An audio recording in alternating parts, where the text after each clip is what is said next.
আপনারা বলেন শিবিরকে রক কাটা, শিবিরকে গুপ্ত। রক কারা কাটে? একটা প্রমাণ নাই যে শিবির কোনো রক কাটার রাজনীতি করেছে। এগুলো সব অপপ্রচার, গুজব,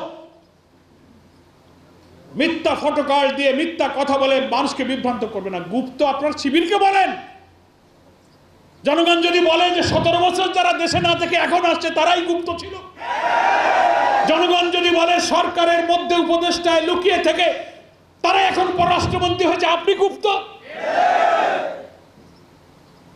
বিশ্ববিদ্যালয়গুলোতে ছাত্র দলের নেতারাই তো বলছে আমরা 17 বছর বিশ্ববিদ্যালয়ে কোনো রাজনীতি করতে পারি না, এখন কোথা থেকে উঠল? তাহলে আপনারাও গুপ্ত।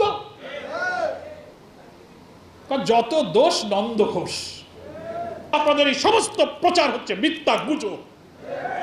এদেশের জনগণ তা মানে নাই।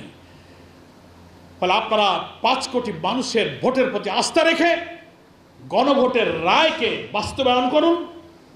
11 দলীয় ঐক্যের পক্ষ থেকে সারা দেশে বিক্ষোভ, মিটিং, মিছিল, মহানগরী, জেলা, গোল টেবিল, আমাদের আগামী কালকে জুলাই যোদ্ধা শহীদদের নিয়ে জাতীয় উদ্যান সোহরাওয়ার্দীতে বিশাল জাতীয় সমাবেশ অনুষ্ঠিত হবে। সবটার লক্ষ্য হচ্ছে রাজনৈতিক সংকট এবং আবার রক্ত ঝরার দিন থেকে বাঁচাতে গেলে জুলাই সনদকে সংবিধান আইন হিসেবে অন্তর্ভুক্ত করুন। যতক্ষণ তা না হবে, বিরোধী নেতা বলেছেন, আমাদের সংগ্রাম সংসদেও চলবে, রাজপথেও চলবে।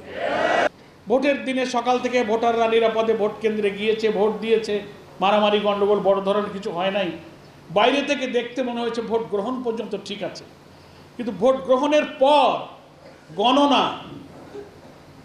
ব্যালট সাজানো, ফলাফল তৈরি, ঘোষণা, প্রচার, রেজাল্ট শিট তৈরি করা, এই জায়গাটার মধ্যেই কিন্তু কি হয়েছে?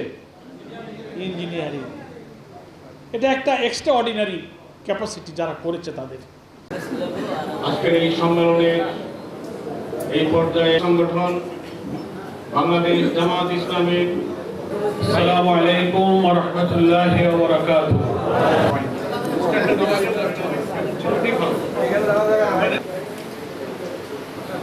উপস্থিত আছেন জননেতা মোবারক হোসাইন ভাই, অধ্যাপক মতিউর রহমান ভাই।